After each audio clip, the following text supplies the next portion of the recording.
Seja bem-vindo a mais um vídeo do canal e no programa de hoje eu vou comentar sobre essa fala aqui. CrossFit é pra preguiçoso. Eu vou te mostrar qual é a melhor resposta para esse tipo de pergunta. Por que quem faz CrossFit só tem Renegade? E para fechar eu vou te contar como foi a minha experiência competindo no Hyrox Rio de Janeiro.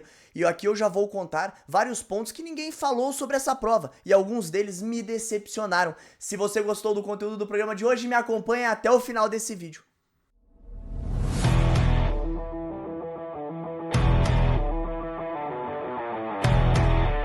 O programa de hoje é um oferecimento de Fit Games, a plataforma onde os melhores eventos acontecem, e Hércules Funcional, treino consciência, resultado com constância. Vamos começar o programa de hoje reagindo a um corte do One Kilo Podcast que vários de vocês me enviaram lá na rede social, fazendo uma crítica ao coach Luiz Martins. E olha, que se eu não conhecesse o trabalho dele e se eu fosse levar em consideração apenas um corte rápido de Instagram, eu ia dizer que ele é um hater do CrossFit. Mas ele não é não, e eu vou te provar colocando a fala completa dele aqui, que dura mais ou menos 1 minuto e 30, e depois disso a gente vai discutir se o crossfiteiro é ou não preguiçoso. Então é porque agora há necessidade de ter um complemento de atividade física, né, de academia, de procurar um profissional, né, quando a gente fala até você, medicina do esporte, aí a galera fala, nossa, esporte, atleta, não. A senhorinha que vai fazer, sei lá, beach tênis, precisa do médico do esporte. Perfeitamente. Entendeu? Não é a ponta do crivo, é pelo contrário, porque, né, eu brinquei esses dias lá no box lá, que eu falei, pô, CrossFit é pra preguiçoso. Aí os alunos ficou assim, abriu o zoião, né? Falei, porque o cara que treina, se não existisse CrossFit, ele ia estar treinando. Eu ia estar treinando. Sim. O Glauco, né, os professores, o cara que faz ia estar treinando. Então o cara que treina, se ele não gostou da musculação por algum motivo, ele quer o resultado, ele já vem aqui pronto para começar a treinar. O cara que precisa do cross, porque é um treino em grupo, porque é divertido, porque é variável, é a população normal. Perfeito. Entendeu? Exatamente, que tem alguém no seu pé. É a população normal, porque o atleta, ele não precisa do médico do esporte, porque ele já tem.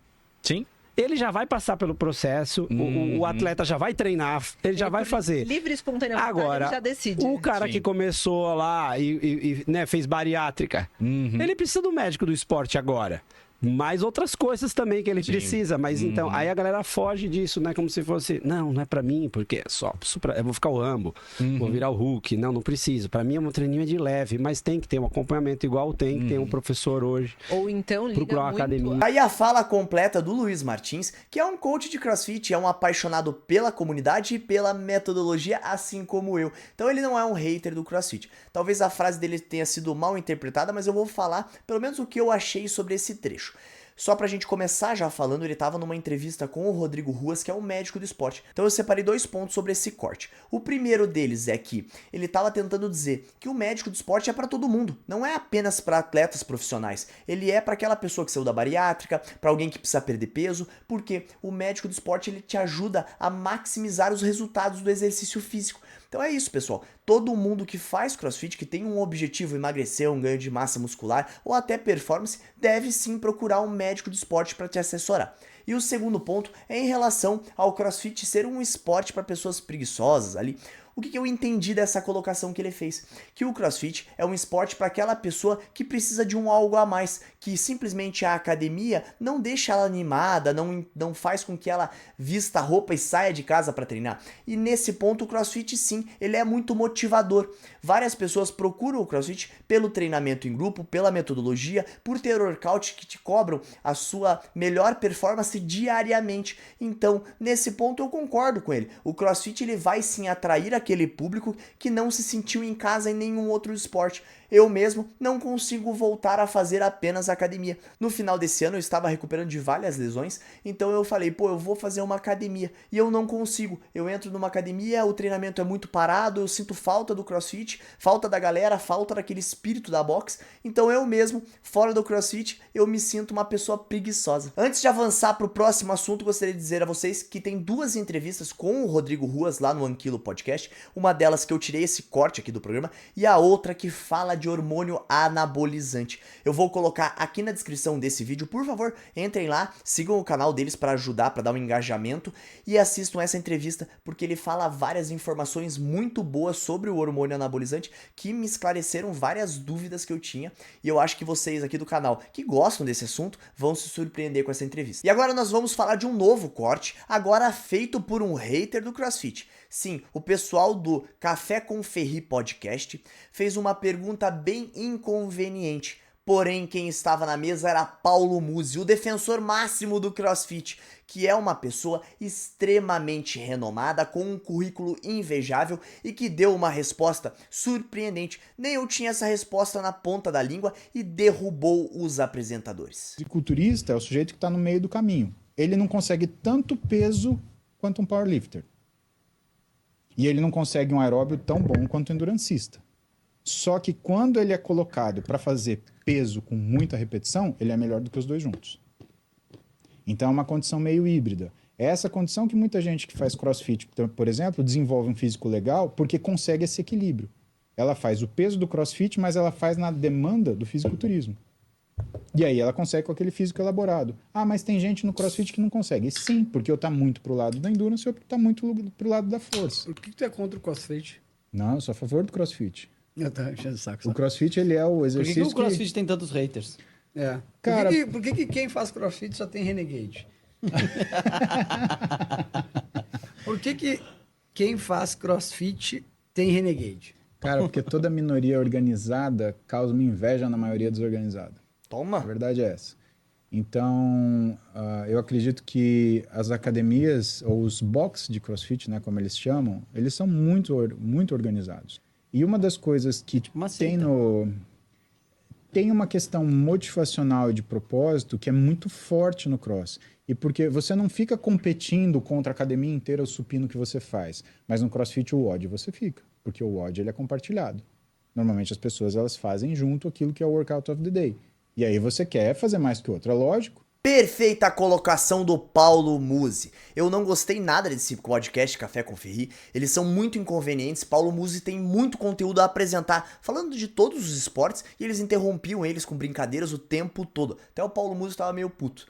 Mas eu gostei muito da resposta dele. Ele combateu o hater com o propósito fundamental do CrossFit, que é ser uma comunidade engajada. Nós somos minoria, mas nós temos um poder muito grande. Por quê? Porque a gente tem segurança no que a gente prega. O CrossFit é assim.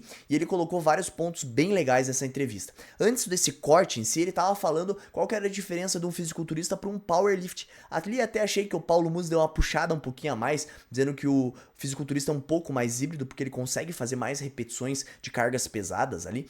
Mas o crossfiteiro se encaixa muito bem nesse perfil. Nós temos powerlift, nós temos repetições de hipertrofia, várias repetições, muitas repetições máximas, temos um endurance afiado e sim, o CrossFit une tudo isso com um propósito diferente. Algo que poucas pessoas falam, mas que é muito importante no nosso esporte, é essa questão da competitividade interna. Sempre de maneira saudável, não pode perder a linha. Essa competitividade é o que faz o aluno progredir. Ele tá sempre 1% melhor a cada dia. Então isso que torna o CrossFit fenomenal, e eu gostaria de coração de agradecer ao Paulo Musi por ser um defensor do nosso esporte. É muito importante quando vem piada, pegadinha, zoeira com o nosso esporte, que tem alguém que nos defenda, que mostre que nós podemos salvar vidas, que nós tiramos pessoas do sedentarismo. E com o tempo as pessoas vão perceber que o nosso esporte ele é organizado, ele faz bem para a saúde e que é uma válvula de escape para todo mundo. Então é muito importante esse tipo de fala, e por isso que eu vou sempre combater os haters para promover o nosso esporte. E agora vamos falar de Hyrox, porque neste sábado eu fiz pela primeira vez a prova oficial. Foi lá no Rio Centro, no Rio de Janeiro, aonde tivemos a oportunidade de ver mais de 3.000 atletas executando essa prova que está movendo vários espectadores no mundo inteiro. E aqui eu queria pontuar várias coisas legais, queria contar como foi a minha experiência, tem vários pontos que eu vou falar pra vocês que eu nunca ouvi ninguém trazendo esses pontos. E pra fechar, eu vou responder se eu prefiro competir CrossFit ou Hyrox. Vamos começar falando como foi o panorama geral da competição. O local em si parecia ser muito maior que o de São Paulo. Nós tínhamos muito mais atletas competindo e nós tivemos uma mudança importante no layout da competição, que eu vou falar pra vocês, não me agradou muito. Diferente de São Paulo, a última estação do All Balls, ela estava um pouco fora da endzone. Então a entrada dessa estação, ela era diferente. Você não entrava lá pela red zone, pelo in e pelo out, você entrava pelo lado oposto da competição. O nível da competição em si estava animal, a performance dos atletas foi muito melhor do que em São Paulo. E outro ponto importante sobre o panorama geral, os preços das roupas estavam absurdos. Uma camiseta custava R$350, uma faixinha para colocar no cabelo custava R$130. Então os preços estavam absurdos e afastou muita gente, principalmente do stand da Puma, que vende as roupas com a marca oficial da Hyrox. Agora vamos falar de performance. Eu fui em dupla pro com o meu irmão do coração, Pedro Shima. A gente tinha feito 2 testes antes do Hyrox. Os 2 testes a gente fechou próximo de 1h06 e a gente tava muito contente ali no teste, porque esse número nos colocaria num top 10 ali, usando como base o Hyrox São Paulo. No dia do evento, tudo deu super certo ali pra nossa dupla, a gente conseguiu fluir na competição e fechamos em torno de 1h05. Porém, o nível estava tão alto que a gente ficou em 27º do leaderboard geral, de 80 duplas, e ficamos em 4º na nossa categoria, que é 35-39. Então a gente ficou uma posição de pegar um pódiozinho para trazer aqui para vocês algo que seria bem legal. E agora eu gostaria de comentar com vocês algumas coisas sobre esse Hyrox do Rio de Janeiro. A primeira delas é que eu cometi um erro crasso, um erro de atleta amador. Eu não me preparei para o dia da prova. Eu viajei no mesmo dia do evento, eu ia competir no sábado, então eu acordei 3h30 da manhã, viajei pro Rio de Janeiro, meu voo era 5h45 da manhã, cheguei no Rio de Janeiro 7h30, fui direto lá pro Rio Centro e já fiquei o dia inteiro lá, e a minha prova era só 5h30 da tarde. E o pior, eu ia voltar pra Curitiba e o meu voo era às 9h20 da noite. Então eu cometi um erro absurdo, tá? Então isso foi, eu nunca mais faço isso, não faça isso. Pelo menos para ir pro evento, vá um dia antes, para você chegar descansado, para você poder descansar num hotel em si. E se você puder voltar no dia seguinte da competição, é melhor ainda. Mas se não, volte o mais tarde possível, né? Porque eu tava voltando do evento, era bem no dia do jogo do Flamengo com o Palmeiras, então tinha pouco Uber. Eu cheguei em cima do laço para pegar meu voo, não consegui me despedir de ninguém lá na arena. Então não cometam esse erro, tá? Mas isso não afetou em nada a minha performance, vocês viram. A gente produziu exatamente o que a gente treinou aqui em Curitiba. Então foi tudo super legal. Agora eu queria trazer algumas coisas de bastidores que vocês nunca ouviram ninguém contar sobre o Hyrox e algumas me decepcionaram sobre esse evento em si. Bom, a primeira delas é em relação à competitividade. Não sei se é porque eu fui na categoria Pro, tem a categoria Open também, mas eu achei os atletas bem eufóricos para competir, bem tipo sangue no olho assim, por um lado às vezes até da má educação. Eu estava alinhado com a minha dupla ali na boca do túnel pra sair. Cara, 2 atletas assim passaram pela gente, tipo, no meio assim, tipo, furando a fila assim, e falaram: "Ah, deixa a gente ir pra frente, porque a gente vai passar vocês mesmo". Tipo, falaram assim, eu fiquei olhando pra minha dupla e falando assim: "Cara, tipo, sério mesmo? No triatlo, será? É assim?" Porque no CrossFit não é, cara. No CrossFit é cada um na sua, o máximo que dá e tá tudo bem, cara. A gente correu a prova agora do TCB, ninguém se esbarrou em ninguém, teve um respeito. No Hyrox, o segundo ponto, a cotovelada correu solta na corrida. Vários atletas até falaram: "Meu Deus, cara, a galera passava como se fosse um trem pela gente, esbarrando, tipo, gritando, sai, sai, sai, sai". Tinha vários pontos que tinha a linha do atleta rápido, mas tinha outros pontos que não tinha. Então, cara, paciência, desvia, aumenta o pace depois, sabe? Isso não é o que muda o espírito da competição. Então esse ponto me decepcionou. Eu esperava uma comunidade, aquela festa, como é nos bastidores ali em São Paulo, na torcida, pô, é uma festa, é bacana. Mas na categoria Pro, a competição é sangue no olho, cotovelada, então aí me decepcionou um pouquinho, tá? Outro ponto que eu queria trazer pra vocês é em relação a uma dúvida que nós tivemos no meio da prova. A gente sabia que tinha que passar 3 vezes pelo IN para na terceira você entrar para a estação, né, quando você estava fazendo as voltas de corrida. E ali a gente teve uma dúvida, porque a primeira estação ela era antes do IN, então era tranquilo. A segunda estação ela era bem na porta do IN. Então quando você saía, você já tinha passado pelo IN ou não? Então ficou uma confusão. Então eu e o Shima, né, minha dupla, a gente estava correndo. O Chiquinho, que é conhecido de vocês aqui na comunidade, estava correndo junto e a gente passou pelo IN. Aí eu olhei e falei: "Ó, tem mais uma volta". Aí o Shima falou, beleza, a gente avançou. Quando eu olhei pra esquerda, todo mundo que tava na nossa bateria, que tava ali a 15 segundos, 30 segundos só de diferença da gente, não tinha passado a gente a corrida, já tinha entrado pra estação. Aí eu olhei pra minha dupla e falei, cara, a gente correu a mais. Aí ele falou, não, a gente não correu a mais. A gente agora é a terceira, a segunda passada pelo IN, na terceira a gente entra. Aí isso eu falei pro Chiquinho, Chiquinho, a gente tá certo? Todo mundo já entrou. E ficou aquela dúvida, sabe? Então na minha cabeça a gente tinha corrido uma volta a mais. Quando eu olhei os resultados, os atletas fecharam em 55 minutos. E no São Paulo ninguém fechou abaixo de 1 hora na dupla Pro. Então eu olhei e falei, talvez eles tenham corrido uma volta a menos. No final eu não sei que se a gente correu uma a mais e eles uma a menos, eu não sei mesmo. Eu acho que a gente fez um treino como a gente treinou na box, então eu acho que tá correto. Com certeza, mesmo que se eles tivessem feito uma volta a menos, eles iriam ganhar da gente, porque eles estavam num pace de corrida muito mais rápido, tá? Mas eu fiquei com essa dúvida, eu achei muita confusão. Tá? Uma hora você corria, passava 3 vezes no in, aí outra hora você saía pela saída do out, mas você contava a partir da entrada do all ball. Então eu achei bem confuso. Eu acho assim que uma prova de Hyrox ela nunca pode ser usada como base para um ranking geral, como o Hyrox faz, porque cada estrutura de evento muda muita coisa. E 1 minuto te coloca na Elite 15 ou não, entendeu? Então eu achei que esse ponto o Hyrox vai ter que rever, ou vai ter que ser muito mais rigoroso com todos os pontos dos equipamentos, porque a gente viu no Hyrox Rio, tivemos 5 minutos abaixados de várias pessoas ali, então isso mostra que o esporte está em evolução, mas que talvez a estrutura da prova também facilite um pouco para um ou outro atleta, tá? E outro ponto que me decepcionou no Hyrox foi em relação à quantidade de juízes. A gente viu vários juízes lá que arbitram competições de CrossFit, então vários juízes conhecidos, gente boa, que fazem o trabalho correto, que cobram aquele padrão de movimento na excelência, porém tinha muito poucos juízes nas estações. Se eu não me engano, ali na estação do esqui, eram 2 ou 3 juízes para validar os 12, 13 atletas que entravam junto. Então, uma hora assim, na categoria Pro, que é muito disputado, tinha várias pessoas com a mão levantada que estavam finalizando e o juiz corria de um lado pro outro.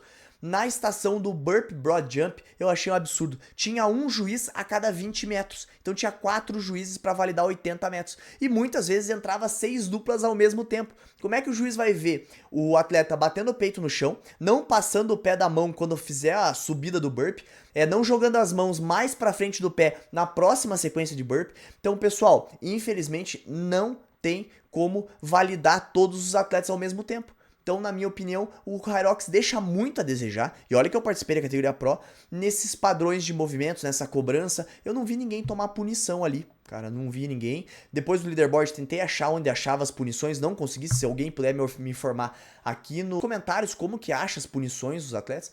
Mas eu achei assim, tipo, muito falho nessa parte de arbitragem, de quantidade de árbitros. Eu entendo que é uma prova para 3.000 pessoas, que não tem como colocar um juiz por pessoa, mas eles precisam sim criar ferramentas que validem as repetições ou filmar a competição para tirar uma dúvida, sabe? O pessoal fala, não, confia no chip.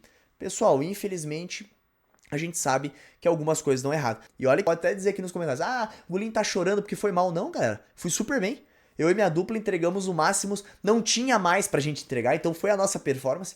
E esses pontos que eu tô trazendo é para que o esporte evolua, para que eles consigam acertar esses pequenos detalhes e entregar muito mais para quem compete, porque no futuro isso vai dar muito pano pra manga, vai ter muita gente reclamando e daí eu vou dizer para vocês, reclamando com razão porque não foi feito nada. Mas como competição geral foi muito legal. Teve muito atleta estrangeiro, muito mais do que em São Paulo, então, era uma mistura de línguas ali bem bacana. E eu sugiro, se você quer ter uma opinião sobre o Hyrox, participe de uma prova, tá? Eu já fui numa em São Paulo como telespectador, foi só elogios pra prova. Eu tive uma como atleta agora do Rio de Janeiro, que eu elogiei várias coisas e que eu estou criticando alguns pontos que precisam ser melhorados. Então eu acho que se você quer ter uma opinião, você deve se expor ao evento para ter um feedback completo da experiência. E não esqueça, se você for realizar um campeonato de Hyrox ou de CrossFit, use a plataforma da Fit Games para sediar o seu evento. Lá vai ser muito fácil de você fazer toda a programação, desde a criação das provas, a geração automática dos cronogramas e das súmulas. Você tem direito a uma página especial para o seu evento e aquele leaderboard completo. A gente não pode errar na organização. Falo muito isso aqui no canal. Então a Fit Games é a melhor plataforma para te assessorar nesse ponto. E agora meu recado vai para você que é dono de box de CrossFit. Coloque a programação da Hércules funcional para os seus alunos da box. O coach Ramires Tibana é PhD em Educação Física, vai ser uma evolução absurda para os seus alunos e ele é o melhor programador do mundo, hein? Não sou só eu que estou falando isso. Paulo Musi já disse, o Ramires Tibana é uma referência em programação para o CrossFit. Então, se você gere tua box de CrossFit e faz a programação, deixe a programação com a Hércules funcional e foque nas vendas e foque no crescimento do seu negócio. E se você chegou até o final desse vídeo, por favor, me ajude hypando esse conteúdo aqui no YouTube. Deixe seu comentário e ative o sininho para não perder nenhum conteúdo do meu, do seu, do nosso, o Odd News.